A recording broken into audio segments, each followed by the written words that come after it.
విషయంలో నేను చాలా స్పష్టంగా చేయదలుచుకున్నా. అసలు ఎంత అస్తవ్యస్త పరిస్థితుల్లో సివిల్ సప్లైస్ డిపార్ట్మెంట్ కానీ కార్పొరేషన్ కానీ గత ప్రభుత్వం నడిపించిందంటే రేషన్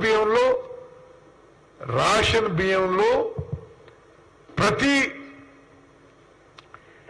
జిల్లాలో ప్రతి దగ్గర ఒక మాఫియా తయారైపోయి ఈ రేషన్ బియ్యం రీసైక్లింగ్ ఈ ప్రభుత్వం ఉక్కు పాదంతో అది అణచివేస్తున్నాము. గత ప్రభుత్వం సివిల్ సప్లైస్ కార్పొరేషన్ కి 58,000 కోట్ల అప్పు వదిలిపెట్టింది.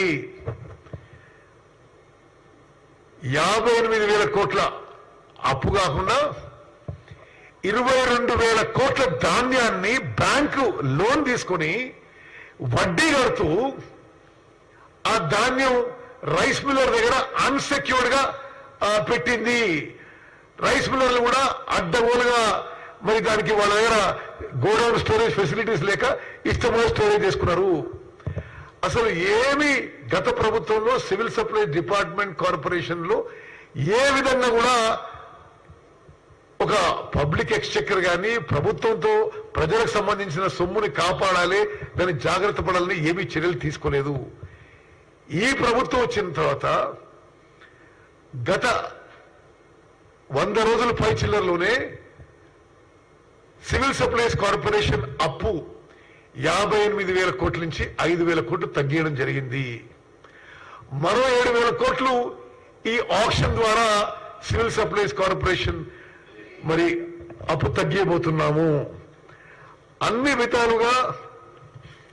విధాలుగా మరి కాంగ్రెస్ ప్రభుత్వం సివిల్ సప్లైస్ డిపార్ట్మెంట్ ఇష్యూలో అన్ని జాగ్రత్తలు తీసుకుంటుందని చెప్పి మనవి చేస్తూ మొన్న టీఆర్ఎస్ మాట్లాడిన మరి విషయాలకి అసలు అర్ధరహితం.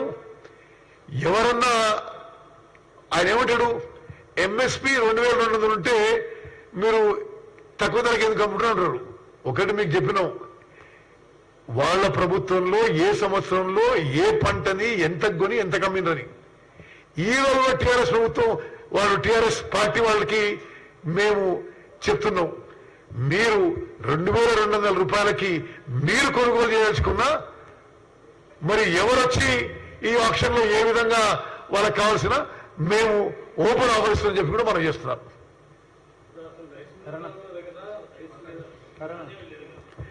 రైట్, మీరన్న పాయింట్ ఇది గత ప్రభుత్వం యొక్క వైఫల్యం, దాన్ని తగిన చర్యలు తీసుకుంటాము. నేను చెప్పే ముందు సారాంశం చెప్పి విల్ గో ఆన్ టు ఒకటి, ధాన్యం కొనుగోలు విషయంలో